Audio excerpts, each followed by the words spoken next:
Ducks fans, are you ready? You are listening to the Ducks and Pucks podcast with your hosts, Mike Walters and Eddie Jones. This is the number one home for Anaheim Ducks talk and analysis. Here we go. All right, and welcome to the show. This is your host, Mike Walters, along with my co-host, Eddie Jones, and we have a good show for you this week. We're going to be covering the development camp and all kinds of moves that happened this week. The Ducks signed 3 players and made a trade, so the Ducks are alive. They're actually doing some things, and we're going to go over those acquisitions and talk about what everybody thinks. We're also going to talk about the Ducks going forward from this point on and trying to make some more moves as well.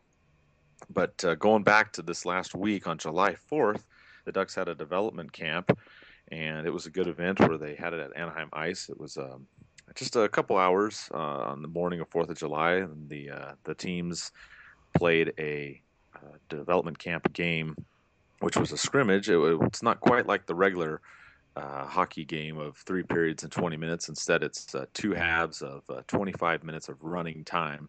So they had all the draft picks from this year and a handful of players from the last couple of years as well that were drafted there.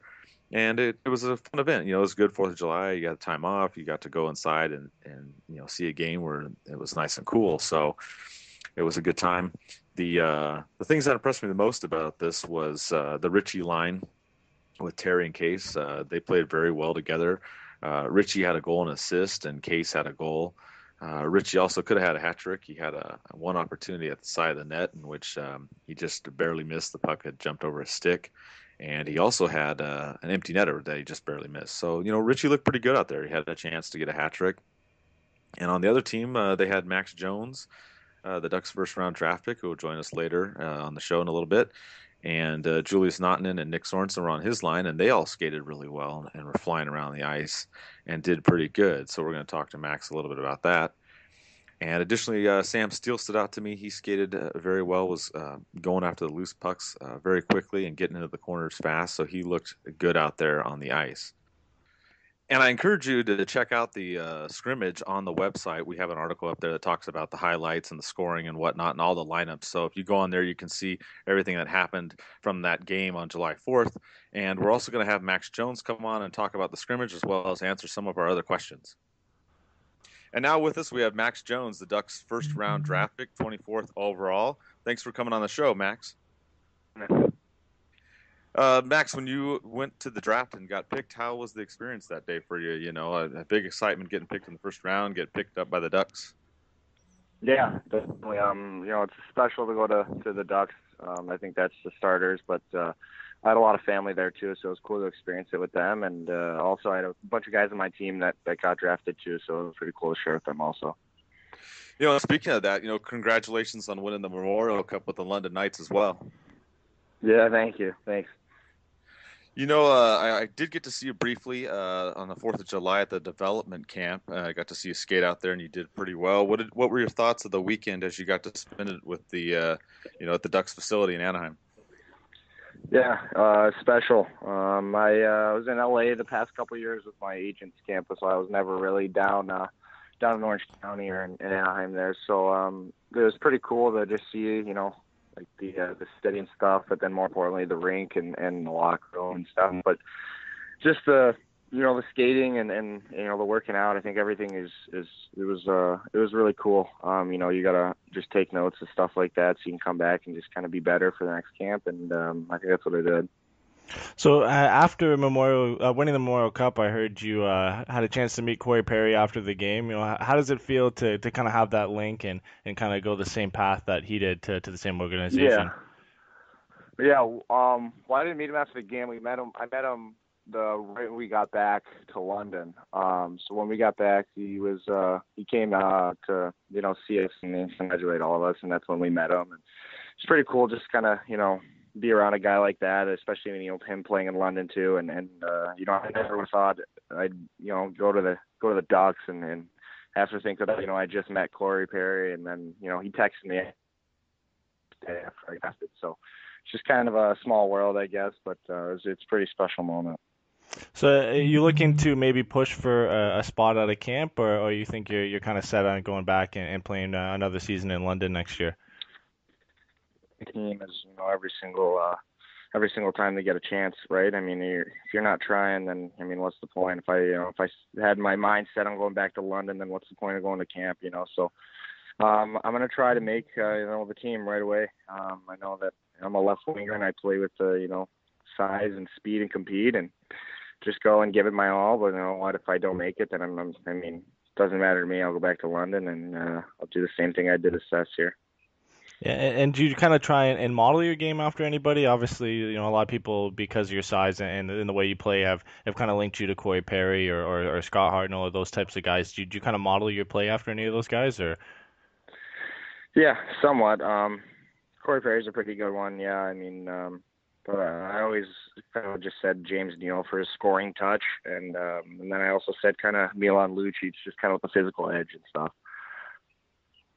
So with we heard lately that you got invited to the the U.S. World Junior Camp. Are you looking forward to maybe having that opportunity come this winter? Yeah, definitely. It's a special tournament. So I'm pretty honored to be selected. I'm very humble, and I think I'll just give it my all. And if I make it, then it's great. I'm excited, but we'll see what happens. Max, in terms of your game, what can the fans expect? I mean, I got to see you at least on the 4th of July, but maybe some people that that aren't on the East Coast or in Canada that watch you in the London Knights, what can some of the Duck fans expect? If you come over, obviously, hopefully sooner than later. But what should fans expect from you? Well, I'm a big guy, and with that, I think I skate really fast. So I'm a really fast skater, and I kind of put that together and use my size and speed to get the best of out of my game and out of my ability, and I shoot really hard, and I could score in pretty unique ways. I had some pretty highlight reels goals this past season, and then I don't know, I might compete too. So I'm a competitor, and I hit pretty hard, and I'm a big body, so I'm fun to watch. Yeah, that's what we've seen on the highlights. I mean, it seems like you're, well-rounded, which is great, and we're glad to have you over here in Anaheim. Glad you got picked up. I guess just one other question I had for you. Do you have a nickname that you go by? Some people mentioned when I was there at Anaheim Ice, Mad Max. Is that a nickname, or do you go by anything else? I don't know. My teammates always call me Jonesy, but I have a really simple name. You can't really do much with it. It's just Max Jones, right? So it's kind of. I don't know. I heard Mad Max. Yeah, I've heard people call me that. And so, yeah, definitely. Mad Max is a pretty good one. It doesn't matter to me. Okay, all right. Just want to make sure. So, maybe somewhere down the line we might make you a T-shirt or something like that. I don't know. We can talk about it later, but just wanted to kind of see what you went by. But, it was great to meet you on the 4th of July, and I wish you the best of luck. And everything that's coming up for you in the next season. Yeah, thank you. Thank you very much.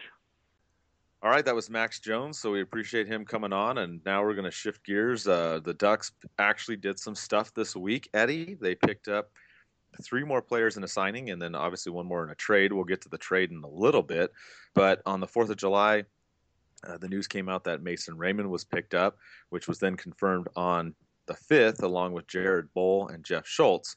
We'll start with Mason Raymond first. What did you think about this signing, Eddie? It's a low-cost signing. One of Carlisle's guys back on Toronto in 2013, 2014, and he played with Calgary obviously the last 2 seasons, partial last season as well. What did you think about this first choice that the Ducks announced? Well, I only like it really because it's a 2-way deal, a 1-year 2-way deal. There's nothing really wrong with this. He's a good player. He can put up 20, 30 points if he has a good season, if he plays, all year. He's had some injuries in the last few seasons, but being a 2-way, he can spend some time down in San Diego, can come up if we need him, if we sign some more players or if somebody gets injured, right? So for the price it only being 1 year and a 2-way, I'm perfectly fine with it. I think it's actually a bargain for a player who is considered an NHL player, and he provides some speed, he can score some goals. He's going to be a depth player right now. Actually, if the Ducks lineup is going to the season today, he probably starts. for the Ducks. But for the price, I'm not too worried. And like you said, the Ducks definitely did some stuff, nothing significant, but at least it's a start.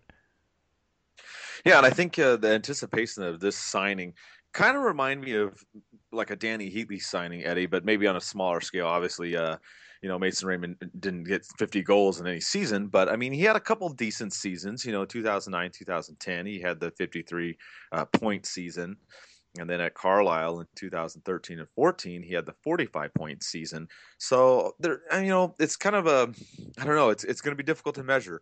Obviously depending on what the Ducks do in the next couple of weeks or maybe month or so. But if he stays up with the club and plays most of the time, and if he can get 30 to 40 points, I wouldn't be that upset. I mean, he had 12 goals 2 seasons ago, 19 before that, and then 10 and 10. So I mean, he's been up there in the double digits. So if he can get 10 or more goals and 30 something points, I would be happy with that, especially if maybe he goes on the third line with Raquel or maybe on the fourth line. Obviously he's going to be a bottom six type guy, but it's going to be interesting to see how he does. I don't hate the signing. I don't like it, but I think it's still a decent one. It's a low cost one, low risk as well. So not a bad choice for the Ducks. Yeah, and if he's going to be a third line guy, I think it works well with the speed and playing with Raquel and being able to throw that line out there and wear some teams down. And I think in general it's a good signing by the Ducks because it's a low cost, it's a two-way deal. You don't have to worry about sending him down through waivers and losing him for nothing and pretty much being a waste of a signing. So I think in that aspect, it is a good deal, and he can come up and he's one of those guys who can make an impact because he has experience in the NHL before. So it's not like a typical AHL signing where you're getting a guy who is going to come up and play physical, and at least he can come up and he can provide some offense and definitely some speed, which is something we knew the Ducks would be looking for this offseason. They mentioned it a lot, so being able to have that come up is definitely a good thing for them. Yeah, and moving on, the Ducks got another forward, Jared Boll, which this one had a lot more negative reaction, Eddie, as opposed to Mason Raymond. Mason Raymond was more of kind of along the lines of how you and I felt, kind of like, okay, we got a guy, maybe he can do well, maybe not, not the end of the world. But when they announced that Jared Boll had come onto the team, I mean, whoa, there was a lot of comments and a lot of stuff coming out. And I mean, I get it. A lot of people are like, why did we get this guy? He's been on Columbus the whole time. In his career, he's an enforcer. What's the point? He also signed a one-way, so some people were kind of like, well, why did we do a one-way and why did we do 2 years?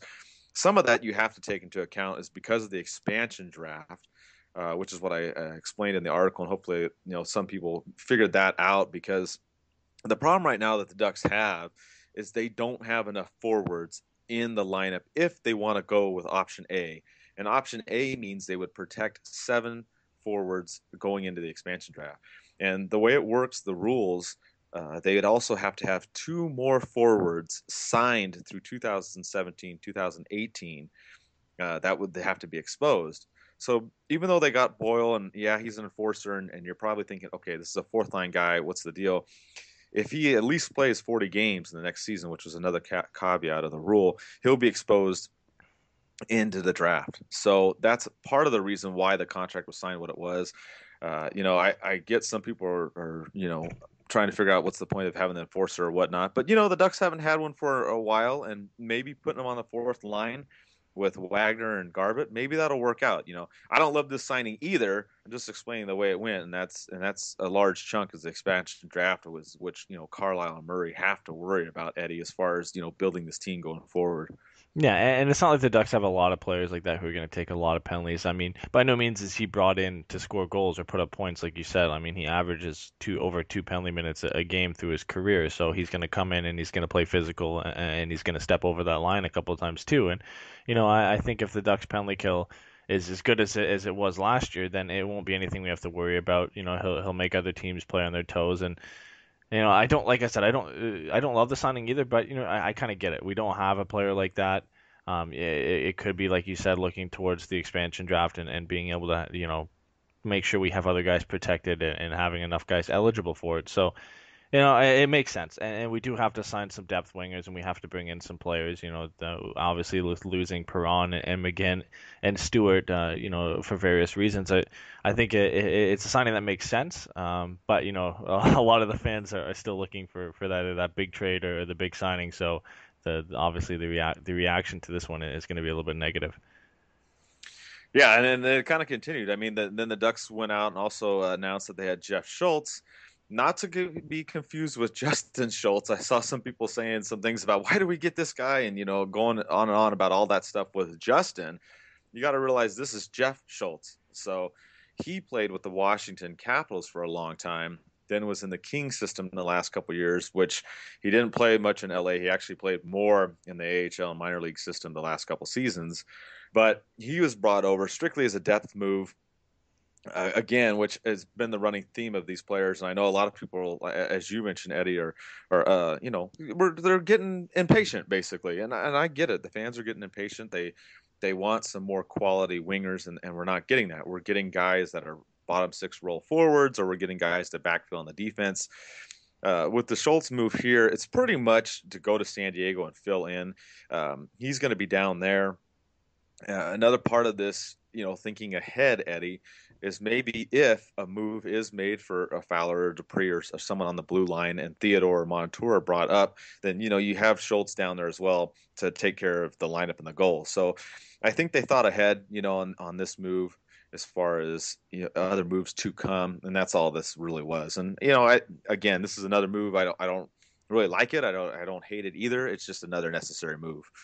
Yeah, and I think that's the way you have to look at it. And I mean, nobody's going to like a move for a Jared Boll or Jeff Schultz because, I mean, you have to appreciate what the move's for. It's not going to make your team significantly better, so nobody's going to, per se, like the deal. But I think it makes sense, like you said, it might be, a foreshadow of a move coming on the blue line, being able to bring in, obviously now Nate Gannon and Jeff Schultz and have those two left shot defensemen down there that, it provides you the freedom to maybe move a Fowler or a Dupree if you think you can go out and get that left shot, left wing that Murray was talking about at the beginning of the offseason. And, it gives you that freedom to have, to bring up a guy who's had NHL experience. I mean, this is a guy who in 2009, 2010 had a plus 50 season with the Washington Capitals. Now, they were a very good team that year, but still, I mean, he's been good in the past, and he's been good lately. He's very good defensively, and I think it's a good depth signing like the other two that they made. So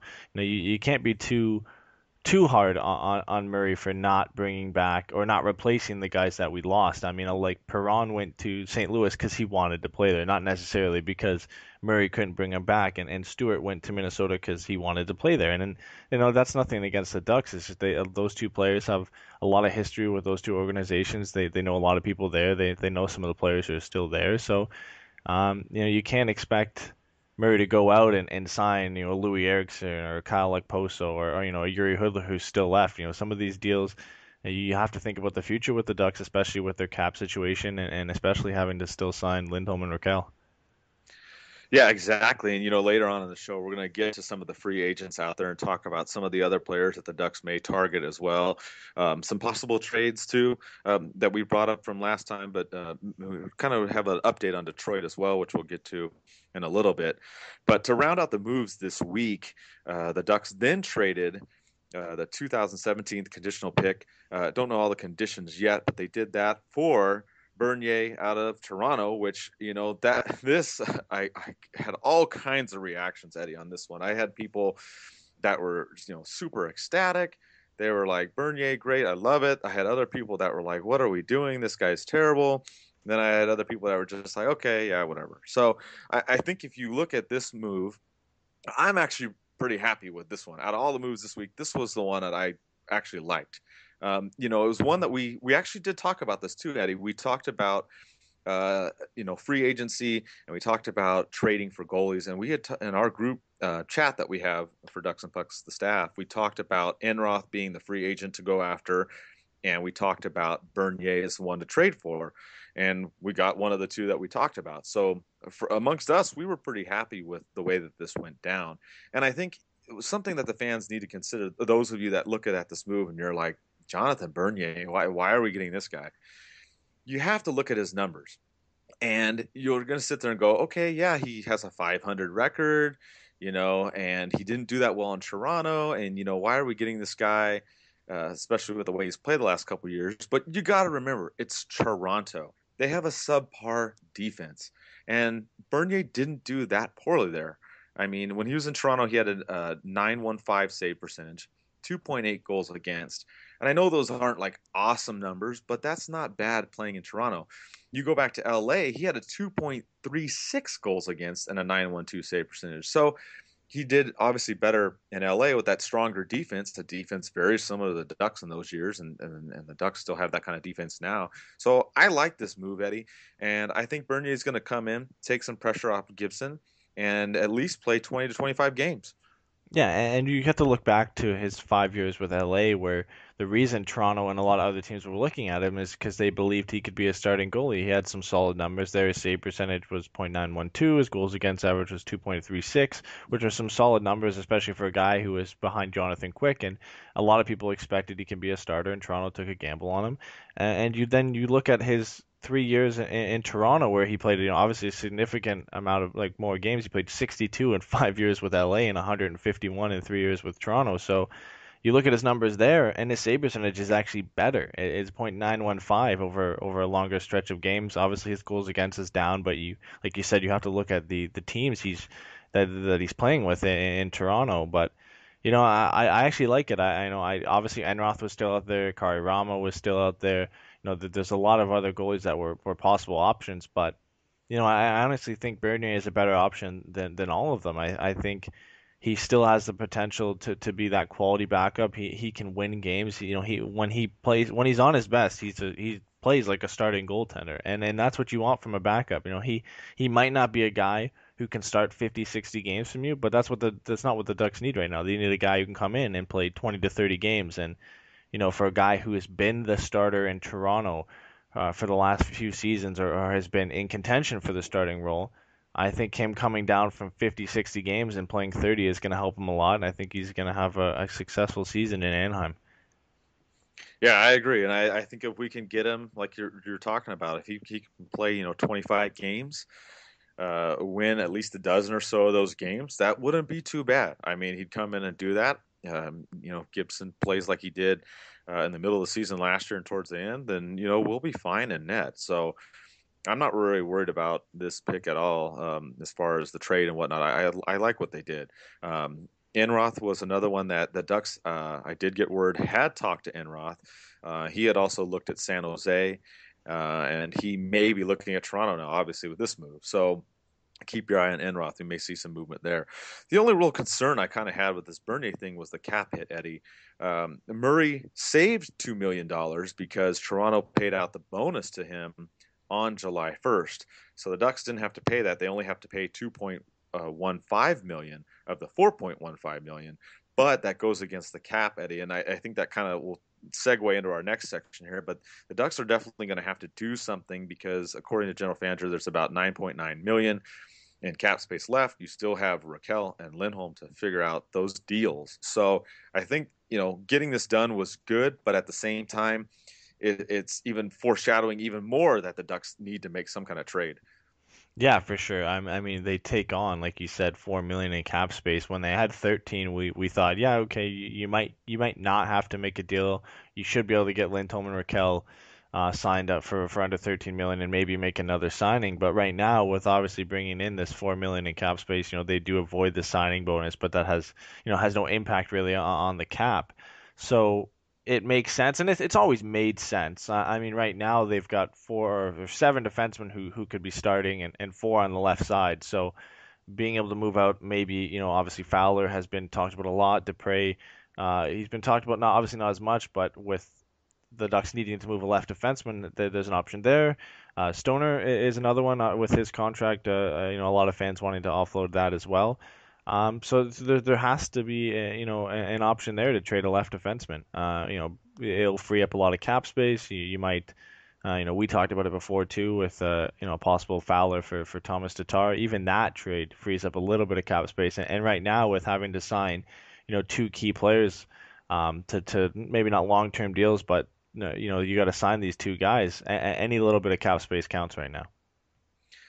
Yeah, exactly. You talk about the trades, there was an update to Detroit. It looks like they're willing to wait now. They're talking about as far as making a move, and the move might not come to like the end of September, or I'm sorry, the end of August, somewhere in September too. So, I don't know if the Ducks are going to end up, doing something with Detroit. I mean, obviously before they came out and said that they were interested in Fowler, now they're kind of putting on the brakes. So, other than that, Eddie, what else do you think the Ducks could, look at? What other teams? It doesn't seem like there's too much out there right now. You can't really say anybody. Like we look at Detroit because they have a lot of forwards. There's been rumors that them moving either Nyquist or Tatar helps them. They can bring in a guy like Fowler who they really need. Obviously, they've been looking at Shattenkirk as well, but you know, there's not a lot of left wingers or especially left shot wingers that are available that have been talked about. Obviously, we could see an off the board trade that nobody sees coming, but JVR has been talked about. Obviously, Tatar and Nyquist.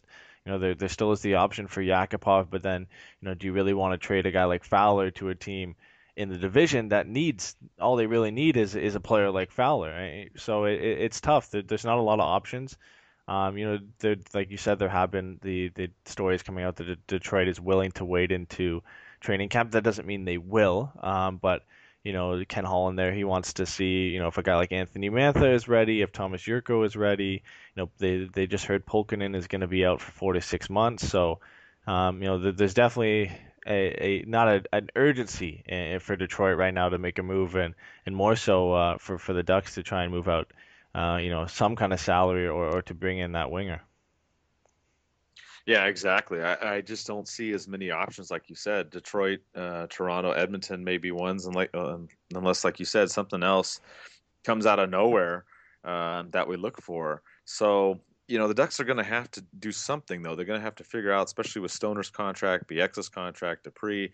They have these contracts that if they can move somebody, and obviously BX is going to have to waive his clause if that was to happen, which that's probably not going to happen unless it's for purposes of the expansion draft. But it's going to be tough. They're going to have to go out there and try and figure this out because you expect Lindholm to get around $5 million. You expect Raquel to get probably close to $3 million. So, I mean, right there, you're taking up a big chunk of what's left of anything. So, there's some free agents still out there that the Ducks could look for. In terms of forwards that are left wingers that shoot with the left hand, as Murray had been talking about. There's not a lot, but I mean some of the ones that we had mentioned before, Eddie, is Hoodler's out there, Versteeg, Verbata. There's also Cullen too, who can play center and wing, so he's definitely a cheaper option. But of course, being older would be more like a 1-year deal. Someone on the bottom six maybe, but those are some of the other guys that the Ducks might try to go after. But if they're going to be able to forward any one of these guys, Eddie, they got to do something because the cap space isn't going to be there. Yeah, and by no means are any of these guys left going to get a massive deal like we saw in the beginning of free agency, but you definitely would expect something to happen with regards to freeing up some cap space. With some of the similar deals we've seen. Around what would Lindholm be getting, you would expect it would be over $5 million. Obviously, we have no idea, but if you're going to compare with some similar players and deals that have been recently signed, 5 to 5.5, even maybe a little bit more, is what Lindholm would be worth, at least in my opinion. And then Raquel, that's the tough one. Is you could give him a bridge deal and maybe around $3 million per, or he could sign that four-year deal for maybe a little bit more than that. So.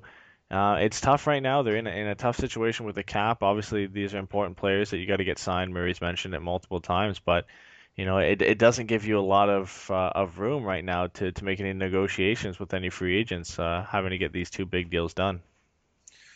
Yeah, and that kind of brings up another point too, Eddie. I notice a lot of people are frustrated with the financial situation, but part of it too, it's not all on Murray. I mean, he's got to work with this internal budget that the Ducks work with, and they try to keep room in the cap every year based upon what the owners want to do and whatnot. So he's trying to work between that. And I mean, honestly, they're going to have to stretch it this year. There's no question. They can't keep a $5-6 million cushion like they try to do, sometimes upwards in the $7-8 million, and it's just not going to happen this year. I mean, if they're going to go out and get the players that they want, I mean, unless they stick with what they have now and they try to bring up some people from San Diego, but they're really going to have to push. So I give Murray some credit because, I mean, if you look at the Bernier one, it at least saved a couple million. I know it came against the cap, but I mean, there's some things that you've got to try and work out and do here. And I mean, I think he's going to get creative again, and some things are going to happen in the next couple of weeks, or else there's not going to be much more to adding to this team other than, of course, trying to sign Raquel and Lindholm, which, as far as we've heard, those talks have been going and progressing along okay. So that's kind of the next step, unless the Ducks make some kind of a move. Yeah, and you'd have to think they do have some faith in bringing up some of the Gulls players. Otherwise, they would have signed a couple more free agents so far. I mean, we expect Richie to challenge for a spot. Obviously Nason still has to be signed, but he could challenge for a spot. Cardilli's. I mean, we've mentioned a lot of names before, and these guys could all. Corey Trop had a very good season with San Diego last year as well. These are all guys who could challenge for some of them could challenge for top six, most of them in the bottom six as well. So I think there's all good options there, and if they really think all of them are ready or most of them are ready, then there isn't a huge urgency to make a signing. I still think one or two more. I really do think Hoodler would be a great addition. If they can fit it into the cap space and everything like that, that remains to be seen. But I think they do have some confidence in it, and like you said, Murray does have to work within not just the cap space, but the Ducks. The reality of the situation is the Ducks have been a budget team for a while, and that's no harping on the owners or the team. That's just the reality of the situation, and they've worked around it before, and we see that a little bit here with the Bernier deal and the signing bonus. So I think we'll eventually know everybody who's going to be on the team, but we might have to still wait a little bit longer. Yeah, exactly. It may have to, hang out for another, it might be a month or so. So I know, patience is going to wear thin with some people, and I've seen it, this last week, especially with some of the moves that were made. But, with that, we'll pretty much turn to the fan questions now. We've got a lot of good questions this week about what, what's been going on really the last 2 weeks since the draft as well. And one of the first ones we have, Eddie, is from Tommy, and he asks about the free agents that left and wonders if they left because of Randy Carlyle. And it's a good question. Some people I talked to on the 4th of July at Anaheim Ice about this very issue, and it's not really the main issue why the people left. Some of them left, like you said earlier in the show, they wanted to go back to a familiar system with the people that they wanted, and they took less money to do so. Part of it is the budget that the Ducks are trying to work with that we also just mentioned too. They're trying to obviously lock down Lindholm and Raquel and don't want to compromise that by giving, Perron and McGinn too much money, which, I mean, I don't agree with. I would like them to have kept one of those guys, but, we got to keep Lindholm and Raquel. So if push comes to shove, I mean, it's a tough spot. You want to definitely lock down those two guys for sure. And at that time, they're still looking for a backup goalie and still trying to do other things as well. So I think that was part of the problem. I don't necessarily think the players left just because they saw that Randy Carlyle was coming in. I don't think that was the sole reason. And that's what some of the discussions I had with various people, on the 4th of July. So I don't think that is entirely the issue. And you've seen some players come in that played for Carlyle now. So Bernier did, Mason Raymond did as well. So I don't really see that as a big issue, Eddie. I don't think it's an issue either. Rarely do players not want to go to a team because of the coach, and I don't think Randy Carlyle is a bad coach, and that's the reason. I mean, there's a lot of hate towards him, and he does play. The way he coaches, it could turn off a lot of players, but by no means do I think that's why they left. Like I said, Perron and Stewart seem to want to go back to other teams. You mentioned before that the budget and the way the salary cap works, and we'll talk about it a little bit later with the way the expansion draft is set up and how many players you can protect. You don't want to sign these guys to long-term deals and then lose them. I mean, you kind of got to think about that, and obviously they have with this, and you have to also remember that Murray said this team was going to look a lot different, and a lot of people kind of forget that fact that he said this team is going to be a lot different than it was at the end of the season. And we've seen 3 players go, and there's been a lot of backlash from the fans in regards to these players going. But he did warn us. He did say this was going to be different, and really we didn't expect guys like Kessler and Getzlaf and Perry not to be there next year. So you would expect if he says it's going to be different, a lot of the UFAs were going to be gone, and so far all of them have been gone. So I'm not too surprised. It was disappointing to see Perron and Stewart want to go back to former teams. But he did warn us, so we'll have to wait and see who they end up bringing in to replace them. Yeah, and you mentioned the expansion draft too, and I mean it's a little bit early, but we had Richard ask us about the expansion draft and what would happen with the Ducks lineup, and right now, the Ducks don't even really qualify right now for option A, as I mentioned earlier, where they would protect 7 forwards because you have to have at least 9 forwards signed through 2017 and 18 to at least get that qualification done under that option, which the Ducks are most likely going to do because they're going to want to keep all these forwards. They're going to want to keep Perry, Getzlaf, Kessler, Silverberg, Cogliano, and then obviously, hopefully, Raquel he signed. So, I mean, that's at least 6 guys right there, which is why we think the Ducks will go out and get another forward like a Tatar. That's someone that they would get and sign for at least a couple of years, and that would make your 7th forward. So that's kind of the situation, that we're in now. It's still in flux, and we don't know exactly. But, when the expansion draft comes around, we still have a whole year to deal with this. I mean, there's a lot of things that can happen, but I would look at it as if the Las Vegas team is going to pick someone from the Ducks, I would look more for the defense, Eddie. Granted, we don't know even what that's going to look like because of all the rumors of all the trades and the moves that are would happen with the blue line. But that's what I would look at there. Is the Ducks are the strongest in the blue line in terms of depth. And they can only protect, if they go 7 forwards, they can only protect 3. So depending on what they do with BX's no movement clause, you're only going to have a couple guys that are going to be covered, and then you're going to have the other half that are going to be free. So that's what I look at, but it's still way too early. Yeah, it's way too early to say now. I mean, you can realistically say that it could be a defenseman. We would expect them to acquire some more forwards, and it would fill out.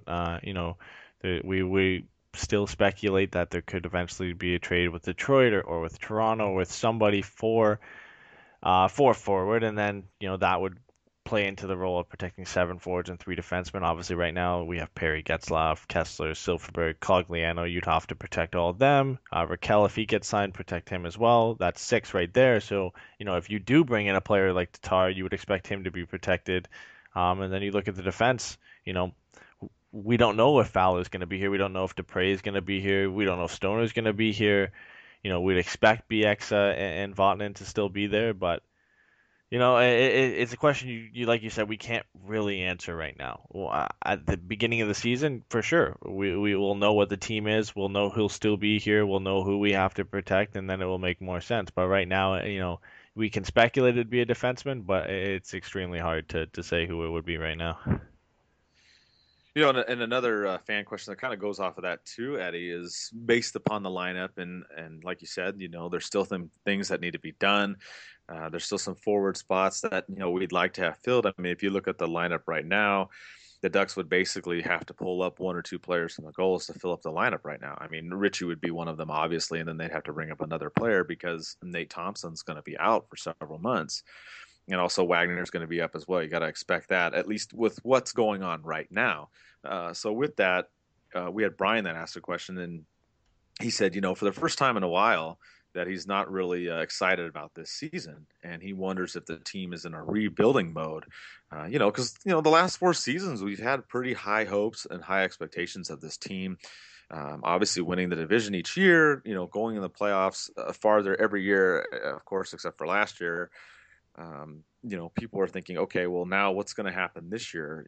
There's some confidence that's lacking amongst the fans out there. And I agree. I mean, I feel it too. I get that sense, when you have a big chunk of players that are gone and you bring in a handful of players that aren't necessarily the guys that you think are going to get the job done. But I don't necessarily think it's a rebuild so much, Eddie. I think it's just more of a cap issue that the Ducks have to deal with, and an expansion issue. And this is something that you see the other teams around the league dealing with as well. Yeah, I think it's a little harsh to say it's a rebuild. I mean, the core of the team is still here. We've lost guys that we just acquired last season. I mean, we signed Stewart, Perron, and McGinn, and we lost them at the end of the season. I mean, Perry's still here, Getzlaf's still here, Kessler's still here, Silverberg's still here, Cogliano's still here. We expect Raquel to be back. Thompson, Garbutt are going to be here when Thompson comes back. Wagner is here. I mean, the core of our team is still here. We re-signed Vatanen. We expect Lindholm to come back. Manson is here, BX is still going to be here. We've got Gibson in that. I mean, really, we've traded out guys who we signed as UFAs, and we traded out Freddie. Is the team better now than it was at the end of the season? Of course not. We've lost players and we haven't brought any in. But I think by the beginning of next season, I think fans will be able to look at the team with a little bit more confidence. It's hard to look at it right now and judge it because this isn't a finished project right now. This is something that's going to last the whole summer for Bob Murray and for the management staff of the Ducks. And we're going to have to wait and see. I mean, I don't know how many times in a week in a podcast do we say we're going to have to wait and see. But regarding to the question, I don't think it's a rebuild. I think it's an off-season rebuild in the fact that we're trying to replace players that we let go. But the core is still here, so I think our window is still open, and we'll definitely be competitive again next year.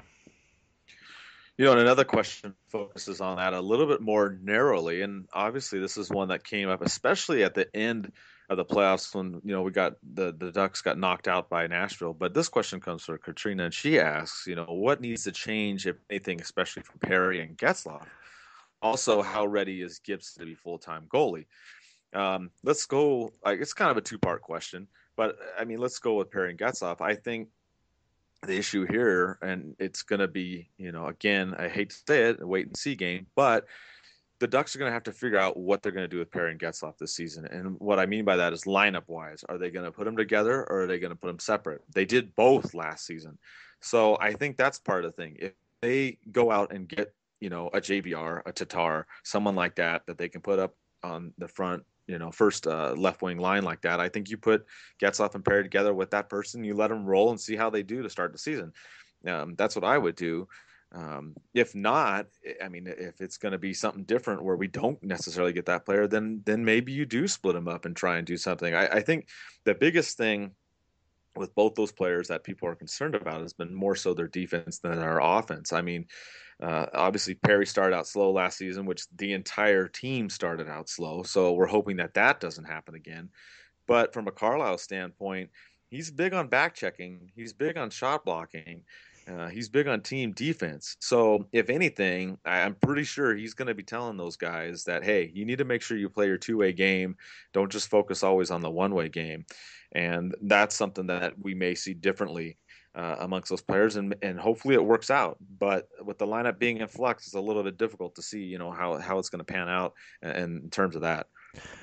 Yeah, and really, it's tough because we haven't seen a new coach in Anaheim in obviously a long time since Randy Carlisle, so it's hard to say who's going to play where. We're so used to the line juggling and the different lineups every night from Boudreau, and now we got a new coach coming in. He said he's changed his style, so it's kind of hard to say what we're going to expect to see from Getzlaf and Perry. Obviously, we expect them to be the top scorers on the Ducks again, like they are almost every year. We expect Getzlaf to be the playmaker. He's going to probably lead the team in assists.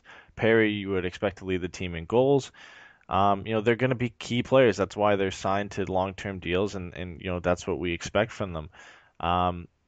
Yeah, are they going to play together? We can't really say that right now. I would expect them to start the season on the same line, and then we'd go from there. But it's all up to Randy and the style of hockey he wants to play and how he wants his team to line up. And I'm sure right now he has some ideas, but even he probably doesn't know right now because this team isn't complete yet. There's still some players who are going to come in. There might even still be some players who are going to go out. So I think we'll have a better idea in the coming months, and then come opening day, we'll have to wait and see if they end up playing together or not. I agree. Just going to have to hold on and see what we get in the next couple of months too, in terms of hopefully trades or free agency signings. And the other part of her question was about Gibson, being a full-time goalie, and I think Gibson is ready to be full-time goalie. I think Gibson or Anderson were both ready to be full-time goalies, and that was the big problem that Murray had to deal with. Was you had the expansion draft, you had both goalies, going back and forth, and that was one thing that people criticize Bruce Boudreau for. I have a neighbor that is friends with Jonas Hiller, and I know a lot of people criticize Hiller for all the stuff that he did, and I get it, but in talking to him and conversations with Jonas is that, Bruce was a pain in the butt when it came to, the goalie position and knowing where you're at and what you're doing. So that didn't help. And I think now that there's clarity, Gibson knows that he's the man going in the season, and he's going to be focused and he's going to be ready to go. And I mean, he's not going to play 70 games. And we don't see a lot of goalies doing that anymore anyway. So I think he's going to go in and he's going to do, 50, 60 games, and you're going to have Bernier take the rest. And I think we're going to be fine. I don't see a problem with that. I mean, Gibson was extremely on fire in December. He still played very, very well down the stretch. I argued a little bit less than Anderson, but he still played really well. So I don't have a problem with the goalie situation. If anything, that's one of the things I'm glad we got Bernier, and I'm not even worried about that anymore. I'm just more worried about the forward depth. Yeah, and really, I mean, I'm going to compare him to two goalies right here, and I'm going to warn people because I don't want them to get freaked out and think I'm thinking too far ahead here. But not many goalies come into the league at 20, 21, 22 and tear it up and do extremely well. I'm the first goalie is Carey Price. He started in the league at 20. He played 41 games, 21 he played 52, 22 he played 41. He had decent numbers. He had a point, roughly around .9 to .915 save percentage. His goals against was over 2.7. Not great numbers, especially for a goalie only starting 40, 50 games a season. And then when he's 23, he starts 72 games. They give him some more confidence. They give him some more games. They say you're the number one goalie. He wins 38, has good numbers, and of course we know the story from there. He continues on, and he's one of the best goalies in the league. The second one, Braden Holtby with the Washington Capitals. He comes into the league at 21. He only plays 14 games, plays 7 at 22, plays 36 at 23, 48 at 24, and then he jumps up to 73 games at 25. And his numbers weren't great. His goals against was high. His save percentage was actually pretty decent, around what Gibson's is now. And when they gave him the starting job, he excelled with it. And I think Gibson is on the same path. I mean, he came into the NHL at 20. He only played 3 games. So they won all 3, and I think we all remember that. He played great in those 3 games. Comes in 2 years ago at 21, plays 23 games, plays a career-high 40 last year, has some great numbers, had a great season, and I think he'll excel if we give him 50, 60 games this year. I think that's the only way he moves up in his development, and I think it's harsh for a lot of people to say he might not be ready. Well, he's not going to be ready if you don't give him starting minutes. And I think the only way he continues his development is by moving Freddie and giving him 50, 60 games in a season and seeing if he can run with it. And from what we saw last year, I mean, he had a .92 save percentage and just over 2 in goals against average. Like, he was almost in 1. Under 2 for goals against average. I mean, all he needs is more playing time. And honestly, I think he still has the potential to be just as good as the goalies I mentioned. I know it's a long stretch, but he is a great goaltender, and all he needs is more playing time. I concur. I mean, you said it very well, and I think that the Ducks will be able to do that. 50, 60 games is not unreasonable at all, and you have Bernier come in for the rest. I think the Ducks are going to be solid in net. And, I mean, obviously having the blue line helps as well. The Ducks have got that extra depth there that, we've talked about at length and ad nauseum the last 3 or 4 podcasts. And obviously, of course, in the trade rumors, it comes up all the time. So that's where the Ducks are fine. I really think this team, if you're looking at the team going into next year and you're thinking, okay, I'm not as happy with the moves. I'm not as confident with how this team's going to do. I understand the concern, and I think it's a legitimate concern right now. Granted, the Ducks do have to make some more moves here, but let's look forward, say in a month or two. Say the Ducks get Lindholm and Raquel done, get their contracts established and taken care of. They go out there and get a couple more forwards, and then they're going to be looking good. The only concern for me will be the offense, and that's what we're going to have to see. It's going to depend on the other couple people that they bring in. It's going to depend on the line combinations that they try and use, which, again, it's way too early to determine who's going to be on what line and where, other than probably the 4th line. We probably know the 4th line will be Garbett, Wagner, and Boll. I mean, that's pretty much what we got there. But as far as, the rest, and maybe the Kessler line, I mean, maybe Cagliano and Silverberg, they'll be the same line too. But the other 2 lines, it's kind of difficult to tell right now.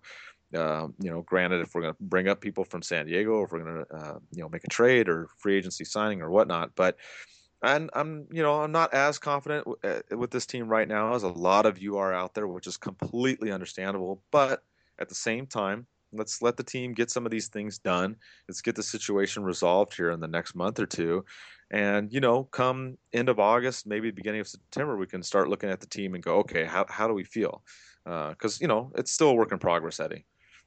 Yeah, that's for sure. And you really do just have to wait and see. I mean, I think we're sick of saying you have to wait and see, but the team is a project right now. And he said there's going to be a lot, like Murray himself said, there's going to be a lot of players who come in and go out. It's going to look different, expect it to look different. Obviously, the core is going to still be here. We're not going to trade Getzlaf. We're not going to trade Perry.